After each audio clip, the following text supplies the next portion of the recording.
Goeiedag en welkom aan elkeen wat inskakel by vandag se oordeenking. Ek dink baie van ons hou daarvan om ander te help.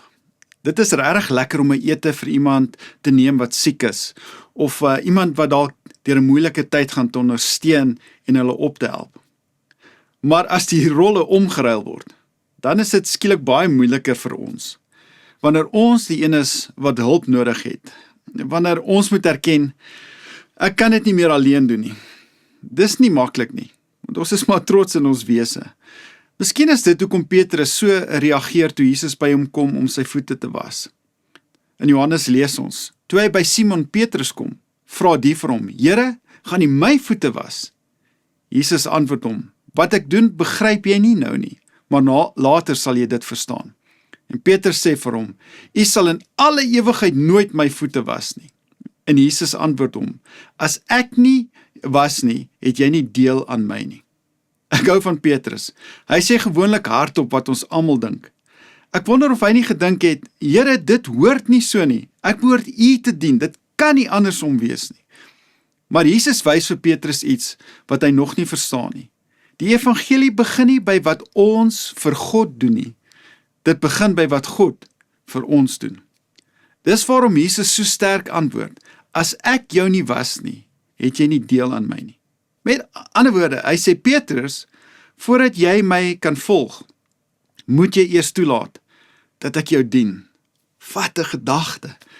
Ek dink baie van ons leef nog, asof ons God se liefde moet verdien. Nee, ons moet vandag net 'n bietjie beter probeer, harder werk. Ons moet ons verlede los, dit gaan regmaak. En intussen vergeet ons, dat die Christelike lewe nie begin met ons hande wat werk nie, maar met oop hande wat ontvang. Dit is genade. Genade sê nie, bewys eers jy is goed genoeg nie. Genade sê, kom net soos jy is.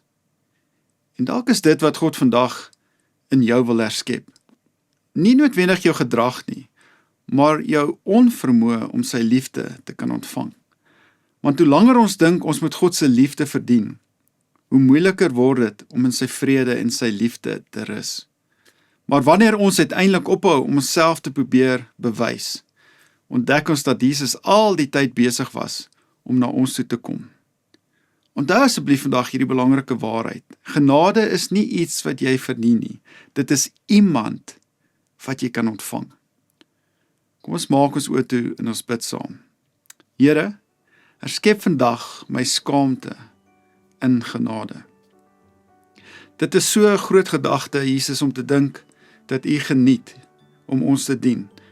Dit voel so verkeerd. Dit voel of dit nie reg kan wees nie. Maar leer elkeen van ons om met oop hande te begin leef voor U. Dankie dat as ons U liefde ontvang, dit alles verander. Vir die van ons vir wie dit moeilik is om dit vandag te doen, leer ons asseblief om U te vertrou. Leer ons om ons harte oop te maak vir U liefde. En dit kom vra ek in Jesus se wonderlike naam. Amen. Nou mag elkeen vandag die oorvloedige goedheid en blydskap van God beleef, terwyl hy besig is om iets in jou hart te herskep. Het is my so wonderlik om julle te groet in die wonderlike naam van Jesus. Namens my, Heinie en die hele beleefspan, mag julle 'n wonderlike dag hê.